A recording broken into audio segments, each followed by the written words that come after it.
5 लाखाची विहीर देतो अध्यक्ष महोदय, आपण 5 लाखाचा शेत तलाव देतो, फळबाग वेगवेगळी प्रकारची देतो, म्हणून शेतकऱ्याच्या अकाउंटवरती डायरेक्ट पैसे जावे अशा प्रकारची मागणी करतो। एक अत्यंत महत्त्वाचा मुद्दा आमदार सुरेश धस यांनी काल अधिवेशनात मांडला, तो म्हणजे शेतकऱ्यांच्या वैयक्तिक हिताच्या योजनेसंदर्भात महाराष्ट्र ग्रामीण रोजगार योजना मजुरांना काम मिळावं यासाठी राबविली जाते, ज्यामध्ये मजुरांच्या खात्यावर सरकार मजुरी देतं। त्यासाठी केंद्र सरकारनं कायदा करून मनरेगाला योजना न ठेवता मजुरांना मजुरीचा हक्क दिलेला आहे।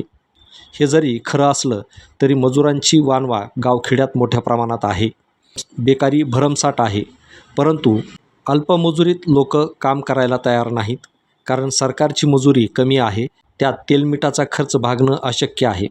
सरकार शेतकऱ्यांना विहिरी देतं, गायगोठा देतं, फळबाग लागवडीसाठी अनुदान देतं, पण शेतकरी घेत नाही आणि घेतली तर त्याचं बहुतांश वेळा दिवाळच निघतं आणि मिळालेल्या कामातून फक्त अधिकारी, कर्मचारी, पुढारी यांची पैसा कमविण्याची हमी पूर्ण होते, प्रत्यक्ष शेतकऱ्याचं भलं होत नाही। विहीर मिळाली तर मजूर कुठून आणायचे, कागदोपत्री आणले तर त्याची रक्कम त्या मजुरांच्या खात्यात तेही काम न करता जाते, यामुळे अनुदान मिळालेल्या 70% विहिरी पूर्णच होत नाहीत। सरकारला शेतकऱ्यांना द्यायचंच आहे तर एवढा जाच त्रास देऊन का देता? म्हणूनच आमदार सुरेश धस यांनी शेतकऱ्यांचा मनरेगा निधी थेट शेतकऱ्यांच्या खात्यात देण्यात यावा अशी मागणी केलेली आहे। रोजगार हमीला 2205 कोटी रुपये दिले। अध्यक्ष महोदय, या रकमेमध्ये वाढ होण्याची आवश्यकता आहे।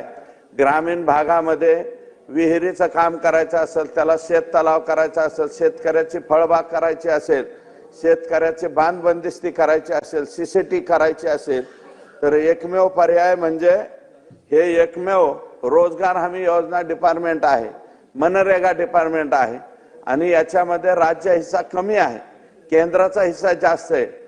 परंतु मागच्या कालावधीमध्ये याच्यात शेतकऱ्याच्या हिस्साच्या ऐवजी, शेतकऱ्याच्या कामाच्या हिस्साच्या ऐवजी इथं गुत्तेदाराची कामं मोठ्या प्रमाणावरती झालेली, गुत्तेदारांच्या कामांना पैसा तोही दिला गेला पाहिजे। अध्यक्ष महोदय, किडूक मिडूक इकडं तिकडं करून या लोकांनी पैसा इथं आणून कामं मंजूर करून नेलेली आहेत।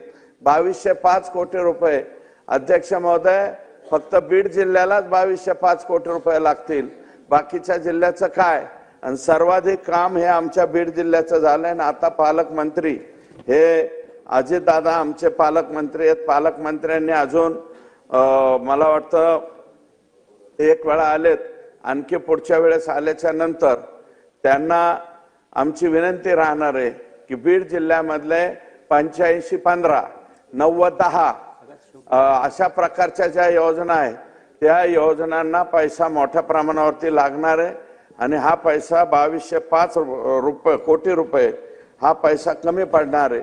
आणि अध्यक्ष महोदय, माझी विनंती आहे की हे राज्य सरकारने भरत शेठ गोगावले साहेब यांनी, राज्याचे मुख्यमंत्री, दोन्ही उपमुख्यमंत्री यांनी केंद्र सरकारकडे जाऊन चव्हाण साहेब, शिवराज सिंग चव्हाण साहेब या खात्याचे मंत्री आहेत, तर मनरेगा मधल्या शेत तलाव, विहीर, गायगोठा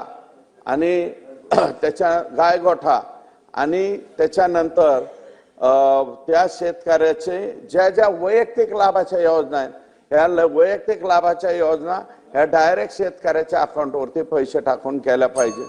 त्याच्यामुळं काय होतंय की डायरेक्ट शेतकऱ्याच्या अकाउंटवरती न टाकल्यामुळं रोजगार सेवक त्याला अडवतोय, गावचा सरपंच अडवतोय, पीटीओ, कीटीओ, डीटीओ आणि मग बीडीओ एवढ्या याच्यातनं जाताना आणि काही लोक ज्यांच्या नावावरती पैसे पडले ते म्हणतात मोदींचे पैसे आले, आम्हाला तुमचे पैसे देण्याची आवश्यकता नाही, म्हणून तसाही शेतकऱ्याला अडचणी येत आहेत।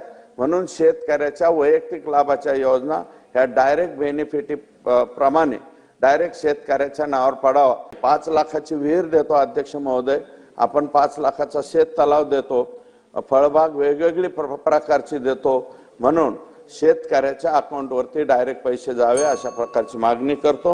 आणि या जो अर्थसंकल्प मांडलाय त्याला पाठिंबा देतो आणि माझे 2 शब्द संपवतो.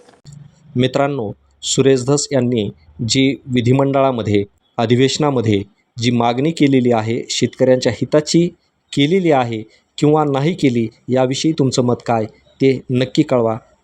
धन्यवाद.